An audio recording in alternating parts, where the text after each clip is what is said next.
that's all for the Orioles in the top of the second inning. And so the score is the Red Sox 2 and the Orioles 2. You're listening to a recreation of Ted Williams' final game. We'll continue in a moment.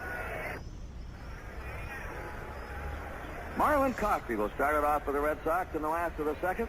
He'll be followed by the pitcher, Billy Muffet. Then we'll go to the top of the order and pick up Pumpsy Green. Jack Fisher's delivery to Coffey. The high fly ball. In the left field, Gene Stevens a little bit toward the line, waiting, puts it away for the first out. Coffey, first ball hitting. Billy Muffet coming up. Not much of a hitting pitcher. Don't tell him I said that. The delivery is in there for a call strike. 0-1. He'll stick some base hits in now and then. Delivery low and away. 1-1. They're all tied. 2-2. Billy goes after the next pitch and fouls it back. Now he's behind in the count. 1 ball, 2 strikes. 1 out. Nobody on. Fisher working very quickly at this cold, raw day, and the fog keeps moving in and out. Muffet swings and misses. That's the second out for the Red Sox in the last of the second. The top of the order and Pumpsy Green up. The pitch to Pumpsy, high and away for a ball. Green a switch hitter. Fisher throws into the dirt. Ball 2, 2-0. 2 down, nobody on. Game tied, 2-2. This isn't exactly the most crucial game of the year here. Both clubs way out of it. The pitch, ball 3, 3-0. It's all Ted Williams here today at Fenway Park. And there's ball 4 to Green. He goes on down to first, and Willie Tasby will be the batter. 2 down, Green at first. Tasby swings, hits a foul ball on the ground to the third base coaching box, 0-1. This is a pitcher's game today with this wind blowing in. The next pitch, ground ball to Ronnie Hansen in short. Up with it, flips over to second for the force on Green, and the Red Sox are retired in the last of the second. So the score at the end of 2 innings at Fenway Park is 2-2. All right, into the third inning we go here, Fenway Park. Pilarczyk will start it off for the Orioles. Muffet's pitch is low and inside for a ball. Al Pilarczyk. Brooks Robinson will follow. And then Jim Gentile. Muffet's pitch, Pilarczyk. Slow bounder. Alzone charging at third. Frank tries to come up with it. Can't come up with it. And Pilarczyk is on. And they have scored that. An infield hit. All right, Brooks Robinson in now with Pilarczyk on first, nobody out. Robinson's up in that bat handle a couple of inches. They're trying to get him to cut down in his swing, make more contact. First pitch to him is taken for a called strike. 0-1. Muffet moving the ball around. Good control so far. He drops down with a sidearm delivery, and Robinson swings and pops it up the third. Malzone waiting, squeezes it, out number 1. Looks over at first. Pilarczyk hangs there. So Jim Gentile, the left-hander, steps in with a runner on first. Now the outfield swings to right. Big full hitter takes high and inside right under his chin. Ball 1. Looks out to Muffet as dead. Remember, Ted Williams will be leading off in the last of the third for the Red Sox in his last home game here. Gentile swings as a high fly ball deep down the right field line. Twisting foul. Dropping into the seat. 1 down. Runner on first. Muffet again. Gentile swings, uppercuts the ball. It's a little pop-up to Coffey at second base. Weasley handles it for the second out. 2 down for the Orioles, and Gus Trianda steps in. He hits the 2-run homer his first time up to tie the ball game in the top of the second, after the Red Sox scored 2 runs in the last of the first inning. Muffet's pitch, and Trianda jumps on it, lines a hot single into center field. Going into second base is Pilarczyk. Trianda stops at first. He's 2 for 2. And now right-handed batter Ron Hansen is the batter. Hansen, recovering from back surgery, rangy shortstop, a little heavier than Marty Marion, but with that height and that range, great throwing arm from the hole. The pitch to him, foul back up against the netting for strike 1. 2-2 here at Fenway Park. the last home game of the 1960 season. If you were here today, you should have brought your overcoat. Hanson swings as a fly ball in a shallow right. Lou Clinton's coming on, waves Crosby off. Clinton puts it away, and that's all for the Orioles in the top of the third. And so the score at the end of 2.5 innings is still Baltimore 2 and Boston 2. All right, here we are now, last of the third inning. Ted Williams moving in, and the crowd again with a standing ovation for him. Over the years, what thrills he's given these fans at Fenway Park. He's had his enemies here, he's had his great boosters, but he's always remained his own man over the years. Ted steps in, grinding that bat in his hands. He almost, to me, I could imagine many, many times grinding that bat to pieces. A classic stance, waiting to pitch high and away for a ball. And the crowd unhappy. He walked his first time up. He didn't get a chance to hit. Ball one to Ted Williams. And still, he was the first one at the ballpark today. And still, when he took batting practice, it was the other team who gathered around the batting cage. No player in the history of the game has probably been studied more in batting practice by the opposing players. Tom Yawkey has kidded him many times about helping the enemy too much. And Ted has always said, Mr. Yawkey, we need hitters in baseball to make the game exciting. Now, if I can help any kid become a better hitter, I'm going to, because I think it's good for the game. The pitch is a strike call. We have a 1-1 count for Ted Williams. Jack Fisher throws. Williams swings. There's a high drive, deep center, way back. Deep, deep, but not deep enough. And Jackie Brandt on the warning track in deep center takes the drive off the bat of Ted Williams. And the crowd, with hope in their throats, rose when they thought that one might reach the center field bleachers. But the east wind, the wind blowing in today, held it up. So Williams, in his second time at bat in this game, has now walked and flied out and is back in the Red Sox dugout. One down, nobody on, and Jim Tagliarone, the batter. The pitch to Jim is high and away for a ball. This game is tied 2-2. Williams will have a couple of more shots in his last game here. Tagliarone swings and lost the fly ball to Stevens in left field, who comes on waiting and puts it away. That's 2 down. And Fisher has that rising fastball going today now. And this foggy, raw, cold, slate gray day at Fenway Park. Frank Malzone swings and misses for strike 1. 2 down, the base is empty. Game tied 2-all. Malzone goes for an outside pitch, hits it off the end of the bat out to second base. Breeding picks it up, easy flip to first. That's all for the Red Sox. They're down 1-2-3. You've got your family here. You've got everybody that Becky just described. It's a bit of responsibility. You don't want to mess up your first shot. No, I mean, to be honest, he's been quite calm. There's obviously been way more media requirements and stuff that he's not been overly used to. Yeah. So he's been happy to do them and actually signing all the autographs and everything like that. He's honestly so excited. And when he stepped off the ball on the first two, we all went, oh my gosh, yeah. Oh my gosh. Oh, he did an all right one, actually, didn't he? He got going okay. But, I mean, it must mean so much to all of you, obviously, but the very fact that, you know, the first tee shot, but the fact he qualified as well for this course, what was that like, building up to Woody, wouldn't he? Yeah, it's brilliant. You know, he's put some preparation in. Obviously, he's been playing other tournaments. I was at West Lancs with him when he played, so I walked those 36 holes, you know, wishing him well. And again, a lot of local support was there for him. So, yeah, the preparation was good. He played well there. And then he was just so excited to know then that he was coming here to play at his home course. Just a dream come true. Yeah, I mean, I heard him, he was being interviewed on 5 Live last night. We had done a recording with him when we played it out on the preview programme. And he sounds very level-headed. You know, he sounded completely in control of the situation. Well, he's played in a lot of competitions here, obviously, growing up. So I think he sort of almost has to treat it like it's not too big of a deal, whilst also realising how much of a big deal it actually is to be here. Yeah. But I think he's just trying to keep a cool head and just play his game like he usually would. Yeah, and I suppose the thing is, Kate, he's got to enjoy it as well, hasn't he? Because you don't want to go around with, what if, am I going to do this, am I going to do that?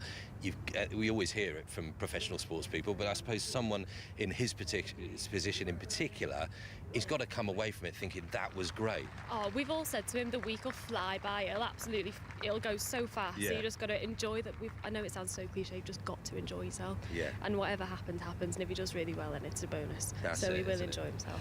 Well, look, I'm always deeply conscious of when we stop people like you're not actually following him around the course now, so we'll let you go, but thank you so much for speaking to us, and what a moment. And I'm so pleased for you all, for such a moment of pride for your family as well, so thank you very much indeed.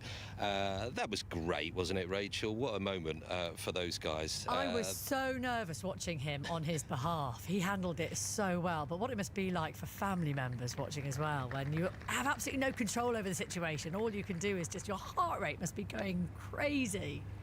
I've just been given this by James Gregg, who's my wingman this morning. He's going to be one of our commentators. He was talking to John Murray last night, and he's just given me this line about Matthew Jordan. He said Harold Hilton won the first ever Open held here back in 1897, and like Matthew Jordan, Harold Hilton was a local lad playing at his home club, and to this day remains the only Englishman ever to win the Open on his home course. Wow. So that's a nice little nod to the Great history of the fact. Open Championship, isn't it? With Jordan hitting the first shot this morning, trying to follow in Harold Hilton's footsteps as well. That's a lovely little bit of detail, James. That's why you're here, mate.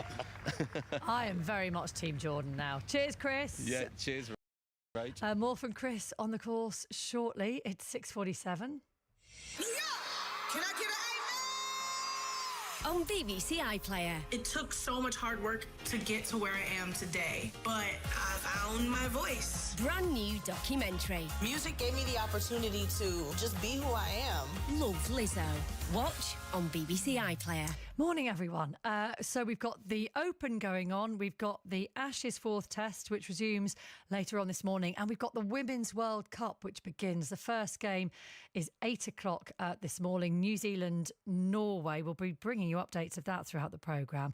And for our In My Opinion this morning, we're talking about equal pay in women's football, or women and men's football. Now, the situation is, broadly speaking, those teams taking part in the World Cup, the Women's World Cup, all the players will get pretty much the same fee. So FIFA just pays them all a set fee. Individually, nations will pay players for match appearances. And in England and in Wales, for example, the fee for men and women is exactly the same, although the men tend to donate it to charity because it's kind of small beer compared to the sorts of figures they're earning anyway. Now, the question is, should there be more equalisation of the kind of rewards women get in football to bring them closer to the kind of salaries men are earning? And we know it's not as simple as saying just pay them equally, because the kind of commercial influences here, the money that's around for sponsorship of the men's game is so much greater for the women's game. And our In My Opinion this morning is saying, look, you can't really compare the two. You almost have to treat women's sport or women's football as completely separate. It's a completely separate game. So we'll hear from our guest on that a bit later on. Thank you very much for your texts and your thoughts on this already this morning. We've had this one from Mark in Welwyn Garden City, who sent us a voice note. I think in international football, the England women's team are definitely on a par with the men. They're selling out stadiums wherever they go in England. 88,000 for the Australia game, 80,000 plus for the final of the European Championship. So why shouldn't they get the same? Why shouldn't they have parity with the men? Domestic football is a completely different matter, but definitely international football, the women should be getting exactly what the men get, if not more, because of the recent performances. So actually, that's what the England's women are arguing for at the moment. They want performance-related bonuses, and the FA is holding firm on that one. So they are in dispute with the FA, but that's all been put on hold during the World Cup, and we'll wait to see how that resolves itself in the coming months. Couple of your texts on this. There's not even equal pay in the men's. If you think about it, Accrington Stanley's number 9 isn't paid the same as Haaland. Just like any business, the more money you make, the better you pay the staff. Making this a men's versus women's thing only damages the women's game. And Robert Plymouth says, see Arsenal in the Women's Champions League semi-final for £4.50. The business model is nowhere near the same. It's ridiculous to talk about pay parity. It's like saying Solid League players should get the same as Premier League ones.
the heat. Their timetables were changed to make sure they weren't in the heat at the hottest time of day. The homeless people were given special shelters. The authorities use shelters normally used for women suffering gender violence, and then they made available some spaces for homeless people so that they wouldn't be out at the hottest of the day. And there are new laws. There's a new law which came into place a few weeks ago, which says that people who work outdoors in areas where there is a high heat alert are not allowed to work at the hottest time of day. So the theory is that that will reduce the impact on people's health. So people like builders or people who work out in the fields, in agriculture, for example, the idea is that they won't be quite as heavily affected by this heat. From the perspective of British travellers heading to Southern Europe for holidays this summer, I think things will start to cool off a little bit, will they, over the next week or so? Yes, I mean, that's the hope. I mean, in Spain, we had many areas that were on red alert earlier this week, and that meant temperatures in some cases up to 44, 45 degrees Celsius. Today, for example, there are many areas that are still on alert, but it's mainly orange and yellow alerts right now, and it's just in the southeast of the country where it's going to be really, really hot, still around 40 degrees in some areas, but hopefully tomorrow that hot weather front will have moved further east and hopefully out of Spain altogether. That's what we're being forecast. But this is the hottest time of the year traditionally, which is just beginning now. The mid-July to mid-August tends to be the hottest time of the year in Spain. So I think we can expect more heat waves to come probably. Thank you very much, Guy Hedgecoe, talking to us from Madrid. We'll keep tracking the temperatures there in Southern Europe here at 5 Live. Now, to the Ashes, and if you were listening yesterday, you'll know that the brilliant and very brainy Ishiguro had a go at more balls, and, well, as with so many brilliant sports people, found that she couldn't quite take the pressure and came away with just 4 points. I mean, she handled it very well, to be fair. Now, Aggers was standing by and kind of observing all of this and very reluctant to be drawn in. So I was curious to hear him talk about more balls during the TMS commentary yesterday. He had a chat with Tuffers about it. Here's how it went. Talking of cricketing terms, have you done that very cruel game on 5 Live Breakfast yet where... Oh, go on. Well, I felt a bit sorry for Isha today because it's quite early at 10 to 9, isn't it? Yes. And your brain's not quite in gear. No. And so they've got this game where they've got like Scrabble letters. Yeah. The tiles. Yes. In a bucket hat. Yeah. There goes Wokes. Bowls. Oh, that finds. Well, actually, it wasn't the edge. It was the back thigh, I think, there again, of Smith. He does get himself in some very strange places, and the ball there just went down to slip. 111 for 2. It's still Nelson. Yeah, that was a good ball. Yeah, go on. So so the idea is that that you have, I think, a minute. Yeah. And you go into the bucket hat and pull out a tile. Yeah. Which has one letter on it, obviously. Also, it could be a Z. Oh, there was a Z. Oh, was there? And you have to go for... Well, she went home. So, in other words, cricket. Right. Words within cricket beginning with that letter, but not names. Ooh, OK. Now, Johnny Bairstow leads at the moment, I think, with 16... Right, in a minute, because he went away and got double points. He went either rugby league or rugby union. Wow, yeah. Isha, and I did feel sorry for her because she had an X in there as well. Oh, X-ray. 4. X-ray. Here's Wood bowling outside the off stump, beats the bat. 4. She prods at it. 4. She got 4. She got an X. Well, it was a bit humiliating in the end. It had to sort of help her out a bit. But no, I mean, yeah, she had an X and she got a Z, I think, from memory. Oh. And a V. She went from Venkat, and unfortunately that was a name. Yeah. Well, if you've got a stress fracture, you go for an X-ray. Well, you do. I think X-ray probably acceptable. Now, I think you should only be able to pass judgment on someone else's more ball score if you're prepared to put yourself up to it. So, Aggers and Tuffers, the challenge is there for you. Feel free to come by and join in any time during our Ashes series here this summer. Test match special will bring you ball-by-ball commentary of, well, not more balls, but the 4th test, second day, from 10 o'clock this morning. It all starts at 11 o'clock. Have a listen on BBC Sounds. Ooh, applause there. Chris, what's going on where you are at the moment? There's another tee off every 11 minutes or so. It's happening, Rachel, so it's all happening thick and fast. We have got 1 minute to speak to our guests here. We have got Mark, Dad Mark and his son Alex. And Alex, tell us why you are here. Managed to get tickets from my dad for Father's Day. For Father's Day, that is incredible. Mark, what was that like? You're a big golf man. Unbelievable. A dream. He's a good lad. Oh, he's a very good lad. He's in the will now. Yeah, he wasn't before. Who are you following here? Fleetwood, I think. I don't know what's Fleetwood. Oh, no, obviously Rory. Yeah. He's the man, isn't he? Fleetwood, local lad. The crowd's going to be going mad for him. And Lisa's here. Very quickly, Lisa, we've only got about 30 seconds, but you only got into golf about 14 months ago. Yeah, I saw that my partner was going all over the world playing golf, so I thought I'll have some of this. Yeah, so I thought I'll try and take it up and see how it goes. So this is your first Open? No, we went to Troon a few years ago. But yeah, we go all over, been to Birkdale and everywhere, so we love it. So loving it, looking forward to the next few days. All right, guys, thank you so much. I know we've had you hanging around, but have a brilliant time. Good dad, good son, and Lisa, have a great one. We're coming up to the news at 7 o'clock and it's 5 Live.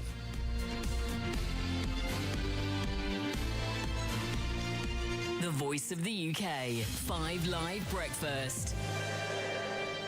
A strike by senior doctors in England is expected to cause significant disruption to the NHS services over the next 2 days. Consultants who've rejected a 6% pay deal are only providing emergency cover. Dave West is the deputy editor from